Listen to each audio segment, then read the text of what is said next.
Welcome to episode 2 of the Sub-20 5K project. Today is a Sunday morning. I just had a good 7 hours sleep from last night. It's 4 a.m. I'm here in the south because we're going to do our long run in the Philinvest Central Park, which is the best place to run in the south. So yesterday, I already had about 280 grams of carbs. So my glycogen is good naman. So I'll be taking once again a honey stinger waffle mixed with honey on top. Then I'll have my instant organic coffee. The brand is Mount Hagen. I buy this from Healthy Options.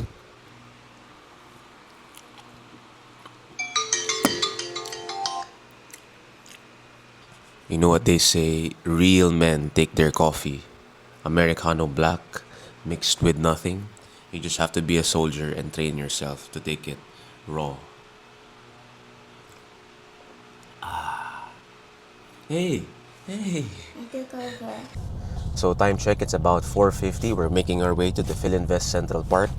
The shoes that we're gonna use for this long run is something given to me by Adidas 2 weeks ago. This is the brand new Adidas Hyperboost Edge. It is a super stack shoe that is used for mostly easy long runs. It's very helpful, especially if you've been running the whole week. So medyo, bugbog na yung feet mo from one of the workouts. So usually when you do a long run, I like having a super stacked shoe just so that you can get more mileage without adding some excess damage to your feet. So this is how it looks like. Yeah, really nice shoe. I've done an easy run in it and a warm-up, but I haven't did a long run yet. So this is my very first run in the Hyperboost. So the workout pala today is 22 kilometers. We're gonna do 15K na moderate and easy, and then the last 7K is gonna be tempo and threshold. So I will be changing my shoe from 15K onwards just to use the Adios ba to? Ano ba? The Evo SL when I do the faster part of the workout. So you may be asking, why not use a carbon plated shoe sa speed portion of the long run? Well, I kinda don't like using carbon plated shoes kapag training. As much as possible, you wanna save that for race day talaga. Kasi you really have to parang train your foot to strike the ground with force. And I think if you over-rely on carbon plated shoes for the majority of your training, feeling ko your feet are gonna be lazy. That's just my opinion. So I think pag training, just use regular shoes. Pero maybe when it's closer to your race day or short intervals, from time to time you can use carbon plated. Pero for the most part, you really want to use non-carbon plated shoes for the majority of your training. I could be wrong, but that's just how I wrote. I also want to talk about the sleep I had last night. I think one of the best natural performance enhancers is really having a good night's sleep. Imagine you're going to run 22 kilometers, hard workout, tapos you're only on 3 hours sleep, 2 hours sleep, puyat ka, man, pangit talaga yung workout. So you really need to have sleep. That's really as important as the workout itself. So for me, there are 3 pillars yun in building fitness. Number 1, of course, is the training. Kailangan structured, periodized. Second is the food. You need to be fueling yourself properly. You cannot skip on carbs, especially if you're in endurance training. You need to get sufficient amount of carbs, get a good amount of protein so your muscles also heal. And then 3, of course, is the sleep. Without sleep is the foundation talaga. So it's kind of like when you're building a sculpture. Let's say training is you smashing the sculpture into what you want the sculpture to look like. Food, having proper nutrition is like putting the cement on the sculpture, and then going to sleep for 8 to 9 hours a day is the cement really solidifying, overnight.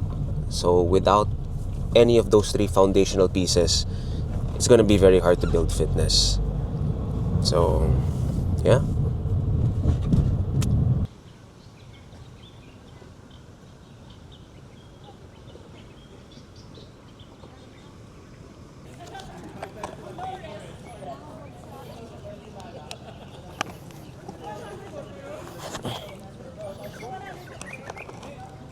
Sir, else I'll do 10,000 words with you. Sige.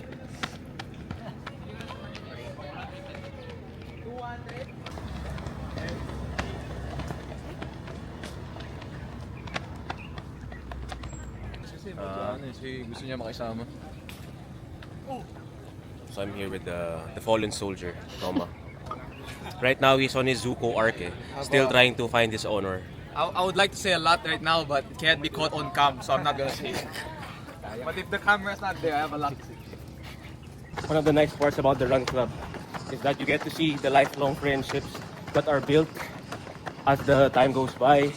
Siyempre, as you become an adult and you graduate from school or your work, it's kind of hard to find friends. So having a third space like a free open run club is just a great venue to meet people who are like-minded and are pushing you to do, healthy habits like running. So, yeah, kasama na yun eh. Kasi once you get into running, then you start to improve your nutrition kasi you want to improve.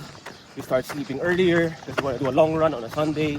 And you start to get into the gym. So, it's like a domino effect. Once you're into running, you get to really improve many aspects of your life. So, that's one of the reasons why I'm still active in the 5am gang and just the running club in general.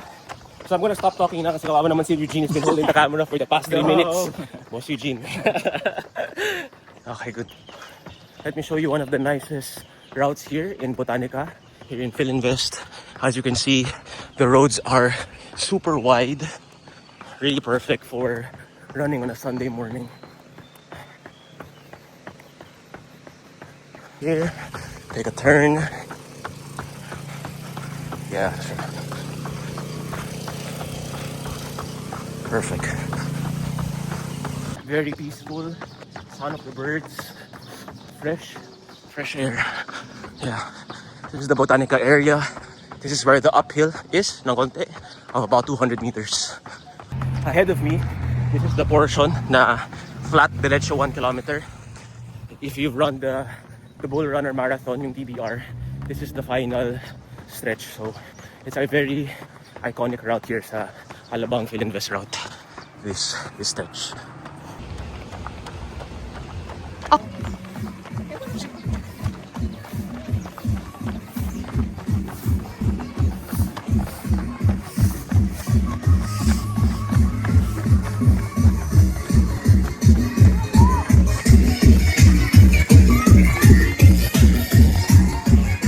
We're gonna do 4 kilometers na tempo tapos 3 kilometers threshold. So change tayo ng shoes for that.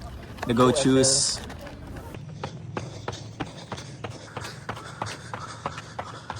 Alright, the sun's out. We're doing the 4 kilometer tempo tsaka 3 kilometer threshold part of the workout. Let's go.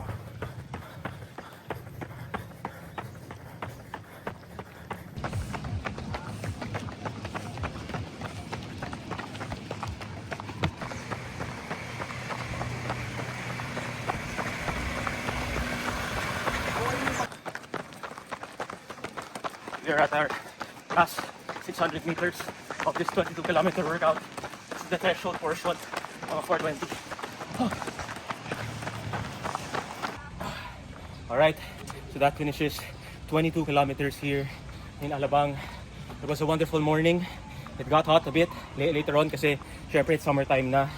I'm very happy because I hit every single part of this workout. The easy, the tempo, and the threshold.